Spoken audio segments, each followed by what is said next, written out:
Hello दोस्तों, स्वागत है आपका मेरी YouTube channel let's study with Poonam में, जिसमें हम जीके जीएस से रिलेटेड टॉपिक के बारे में चर्चा करते हैं।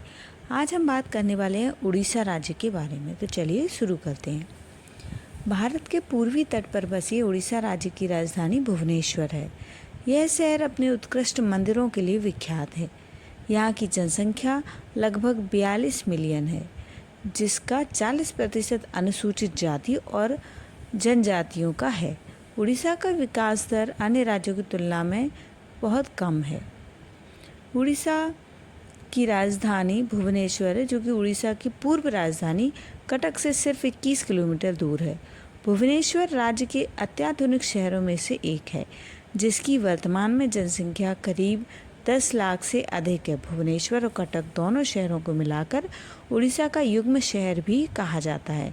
इन दोनों शहरों को मिलाकर 15 लाख से अधिक की आबादी है, जो एक महानगर जैसे शहर का निर्माण करती है। इसलिए इन दोनों शहरों का विकास तेजी से हो रहा है। सबसे पहले हम उड़ीसा में कोणार्क में बने सूर्य मंदिर की चर्चा करते हैं। कोणार्क में बने सूर्य देव के इस भव्य और विशाल मंदिर को उनके रथ की तरह बनाया गया है। यह मंदिर प्राचीन भारतीय वास्तुकला का बेहतरीन नमूना है। आलीशान सूर्य मंदिर यूनेस्को। इस रथ में 12 जोड़ी पहिए हैं, जिसे 7 घोड़े खींच रहे हैं। ये 7 घोड़े 7 दिनों के प्रतीक हैं और 12 जोड़ी पहिए दिन के 24 घंटों को दर्शाते हैं। ऐसा माना जाता है कि 12 पहिए। कोणार्क का यह सूर्य मंदिर सीधे सूर्य देव के मानवीकरण के विचार और विश्वास से जुड़ा हुआ है, जिसका उल्लेख वेदों में भी किया गया है। शास्त्रीय ग्रंथों में भी सूर्य को एक दिव्य प्राणी के रूप में दर्शाया गया है, जिनका इतिहास, वंश, परिवार, पत्नियां और संतानें हैं। इस तरह सृष्टि के मिथकों और किंवदंतियों में एक बहुत ही प्रमुख भूमिका निभाता है। इसके अलावा यह अपने स्वयं के कलात्मक निर्माण की सभी किंवदंतियों से जुड़ा हुआ है। सबसे अधिक प्रेरक इसका निर्माण है, जिसमें 1200 कारीगरों का उपयोग करके 12 वर्षों में इसका निर्माण किया गया था।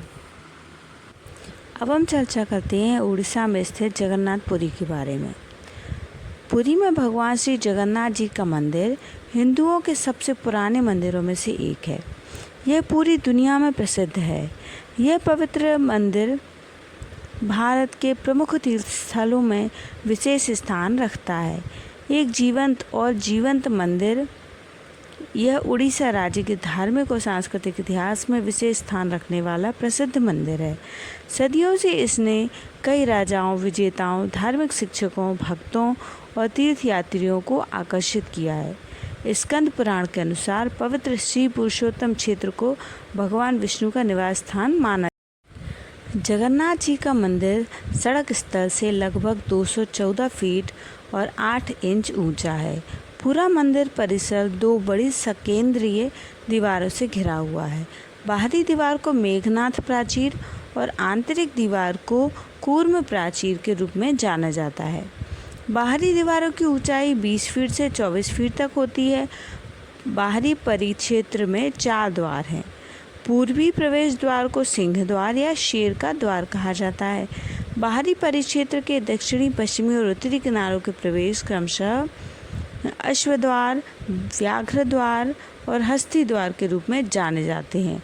मंदिर परिसर के अंदर सैकड़ों सहायक मंदिर मंडप हैं, जो 2 उद्यान जिनके नाम कोयली बैकुंठ और नीलाचला उपवाना है, 7 कुएं, आनंद बाजार, रसोई घर, पवित्र बरगद का पेड़ भी मंदिर के परिसर के अंदर मौजूद है।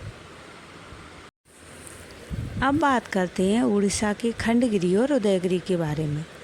खंडगिरी और उदयगिरी की जुड़वा पहाड़ियाँ, जिन्हें कुमारगिरी और कुमारीगिरी के नाम से भी जाना जाता है, अपनी चट्टानी गुफाओं के लिए प्रसिद्ध है, जो पहली और दूसरी शताब्दी पूर्व के दौरान जैन भिक्षुओं के लिए बनाई गई थी।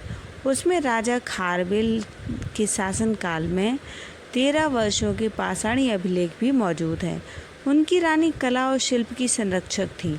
यही वजह है कि इन गुफाओं की मूर्तियाँ और कलाकृतियाँ असाधारण हैं। ये पाषाणीय अभिलेख उदयगिरी में हम्पी हाथी गुम्फा की दीवारों पर खुदे हुए हैं और भारत में पाए जाने वाले पाली अभिलेखों का यह एक बेहतरीन उदाहरण है। उदयगिरी की गुफाओं में स्थित रानी गुम्फा भी अपने विशाल दालान और मूर्तिकला की चकाचौंध की ओर पर्यटकों को आकर्षित करती है। बाईं ओर स्थित खंडगिरी की 15 गुफाएं हैं, दाईं ओर स्थित उदयगिरी की 18 गुफाएं हैं। ये गुफाएं भुवनेश्वर से लगभग 7 किलोमीटर दूरी पर स्थित हैं। अब चर्चा करते हैं सिमलीपाल राष्ट्रीय उद्यान के बारे में।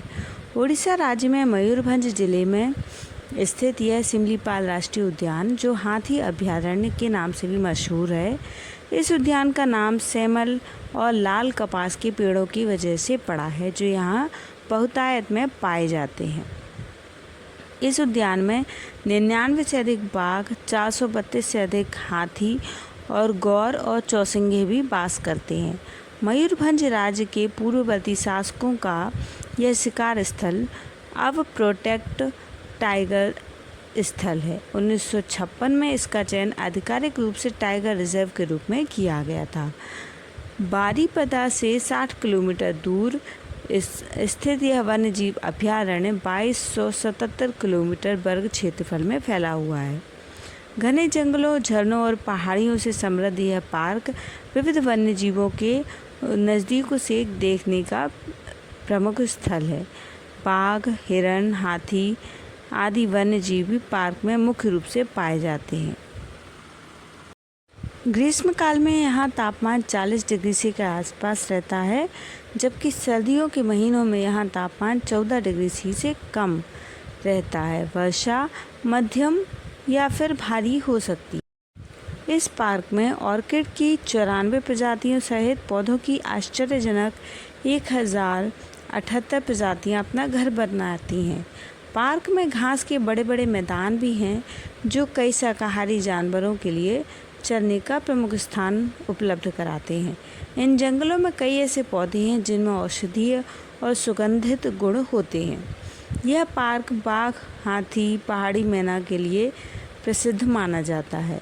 यह उड़ीसा राज्य में सबसे ज़्यादा पक्षियों की 304 प्रजातियाँ, सरीसृपों की 60 प्रजातियाँ, मेंढकों की 21 प्रजातियाँ, मछलियों की 38 प्रजातियाँ और तितलियों की 164 प्रजातियाँ दर्ज की गई हैं। तो दोस्तों, ये वीडियो था हमारा उड़ीसा के कुछ प्रमुख स्थलों के बारे में। तो यदि हमारा ये वीडियो आपको पसंद आता है तो चैनल को लाइक, शेयर और सब्सक्राइब ज़रूर करें। धन्यवाद दोस्तों।